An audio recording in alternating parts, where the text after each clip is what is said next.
Often when mixing your henna and Ayurvedic hair recipes, you'll get lumps, and those lumps are so annoying. Today I'm going to show you how to get rid of those lumps.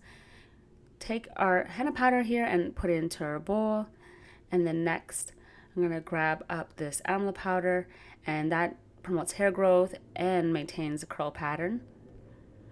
And then this hibiscus petal powder is your shine and define, and add that into the bowl, and then grab a spoon to mix that up really well and just fully combine these all together.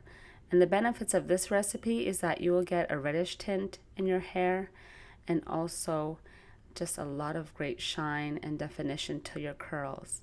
And if your hair happens to be straight, it'll add a lot of volume. It's a really great recipe, one of my favorites. And then now we're going to add our liquid.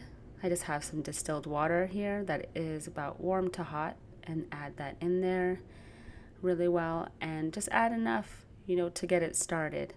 And make sure your mixer is going to be on low to start. All right, let's get started.